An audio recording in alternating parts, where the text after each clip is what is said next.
के बरेली में पिछले दिनों आई लव मोहम्मद पोस्टर विवाद के बाद अब पुलिस का एक्शन देखने को मिला।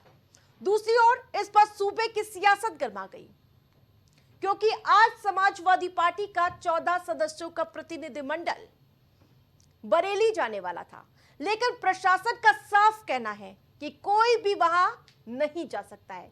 किसी भी राजनीतिक व्यक्ति को बरेली में एंट्री नहीं दी जाएगी।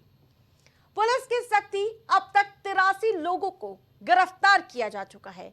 यानी कि एक तरफ जहां इस पर सियासी रोटी सेकने का भी खाका तैयार कर लिया गया, समाजवादी पार्टी का 14 प्रतिनिधिमंडल तैयार किया गया जिसे आज बरेली जाना था, लेकिन प्रशासन ने पहले से ही अपना पूरा खाका तैयार कर लिया था। माता प्रसाद पांडे को उनके घर पर हाउस अरेस्ट कर लिया गया, ये तस्वीरें। और दूसरी, अब तक 83 लोग सलाखों के पीछे जा चुके हैं और सपा नेता आज दौरा करेंगे, जिसको लेकर ये लिस्ट आई है। इन नेताओं को आज दौरा करना था, लेकिन समाजवादी पार्टी का 14 सदस्य प्रतिनिधिमंडल बरेली जाने के लिए तैयार है। इस टीम का नेतृत्व सपा के वरिष्ठ नेता और उत्तर प्रदेश विधानसभा में नेता प्रतिपक्ष माता प्रसाद पांडे करेंगे। सपा का कहना है कि उनका उद्देश्य बरेली में हाल ही में हुए विवाद और कानून व्यवस्था की स्थिति का जायजा लेना सिर्फ है। प्रतिनिधिमंडल शांति से जनता की समस्याओं को सुनने में इच्छुक है। माता प्रसाद पांडे ने कहा, हम लोकतांत्रिक तरीके से बरेली जाकर जनता की बात सुनना चाहते हैं। मैच प्रशासन का रोकना संविधान के खिलाफ है और ये अलोकतांत्रिक फैसला है। अब बयान सुनिए आप।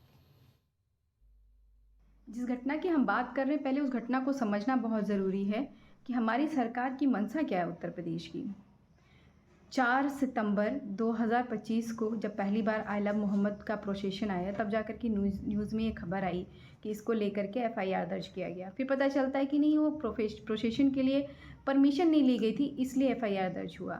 पर ये बात इतनी पुरानी नहीं है, इससे भी पुरानी है। एक बार्बर कानपुर में अपनी दुकान के सामने, अपनी दुकान पर, उसके प्राइवेट प्रेमिसेस पे आई लव मोहम्मद का पोस्टर लगाता है। उसके पड़ोसी को आपत्ति होती है, वो पुलिस के पास जाता है अपनी आपत्ति दर्ज कराने के लिए। तो पुलिस की जिम्मेदारी क्या बनती थी?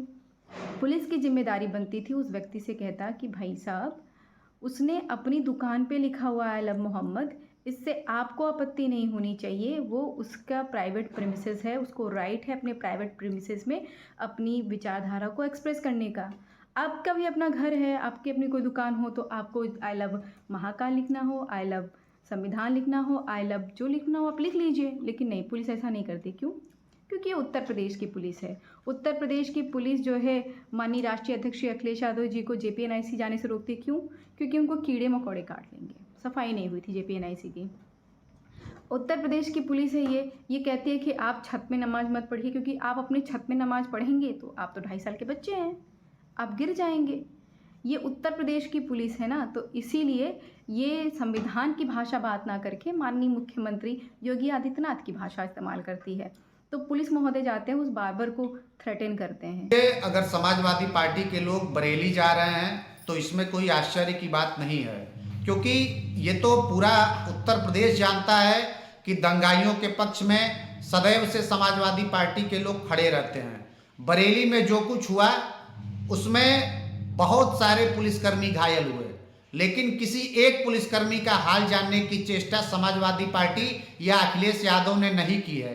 लेकिन जिन लोगों ने बरेली का माहौल खराब करने का प्रयास किया, जिन लोगों ने बरेली को जलाने का प्रयास किया, आज समाजवादी पार्टी का प्रतिनिधिमंडल उनसे मिलने जा रहा है। इस बात से एक बात ये पुनः सिद्ध होता है कि दंगाइयों के साथ समाजवादी पार्टी पूरी मजबूती के साथ खड़ी है। लेकिन एक बात अखिलेश यादव और समाजवादी पार्टी को समझ लेना चाहिए कि उत्तर प्रदेश में अब योगी आदित्यनाथ जी का शासन है।